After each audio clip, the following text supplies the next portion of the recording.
parehas kami ng opinion pagdating dito sa ginagawang witch hunt o fishing activity ni Risa Hontiveros sa Senado. Play. Ngayon, ako po ay inuusig.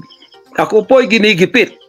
At ako po ay sinasaktan sa lahat ng paraan ng mga false accusation, false allegations na ayaw naman nilang pumunta sa korte.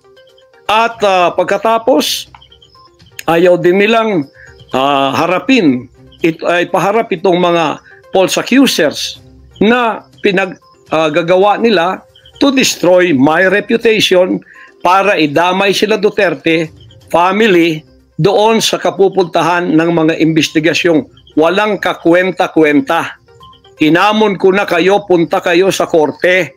Ayaw ninyo, ikaw, Risa Hontiveros, ikaw, kayong tatlo dyan na nasa kongresong puro leftist. Hinahamon ko kayo, sabi ko, pumunta kayo sa korte sapagkat ang SMNI walang kasalanan, ginurgur ninyo. Sapagkat ayun, yun narinig ko yung ginurgur ninyo, doon ako medyo nawala ng gana. Sabi ko, nabraban niya. Ba yan? Ginurgur ninyo, parang sabi ko, bigla naging si Hitad to.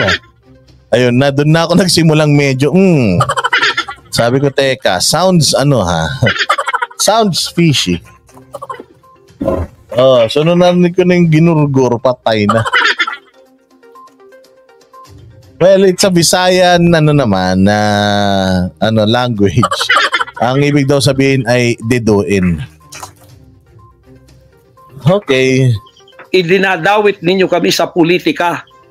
Nalis ninyo ang aming malayang pagpapahayag, ang aming press freedom, pati ang liberty ko na, ang aking freedom, ang aking constitutional rights.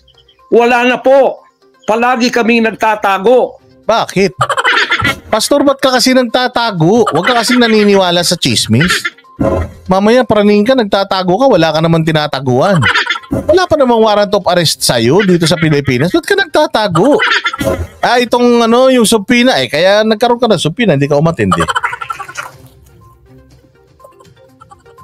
Ay, nako, Diyos ko po.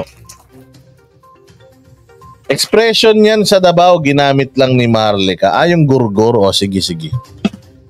At saka yung ligwakin, no?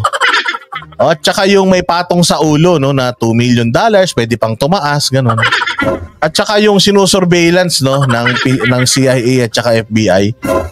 Kung sino narinig ko yung mga yun yung mga red flag sa akin. Parang sabi ko, ay, ganito si Marlica pag nagbablog, Sabi niya, meron siyang, merong nagso-surveillance sa kanya, merong assassin na ipapapatay siya. May patong na daw siya sa ulo, 2 milyon. Diba? So, nung narinig ko to, sabi ko, ay, alam natin kung kanino nanonood si Pastor. Sige, diretso mo yan, Pastor, yung panonood mo dyan. Sigurado ko pati alien, tataguan mo na yan. Kasi baka pati si Sangkay, pinanooran mo. Palagi kaming lumilingon sa likod namin sapagkat tinahabol kami. Nakapalibot sa amin ng mga CIA, alam namin yon. FBI nandyan din. Pinag-usapan na ito dyan sa State Department. At ang reliable sources dumating sa akin. Ang ulo ko po ngayon, may patong na $2 million or 100 million pesos ang ipinatong sa ulo ko. Baka yan ay madagdagan pa kung may maunang makapatay sa akin. Ano ang nangyayari sa bansa natin?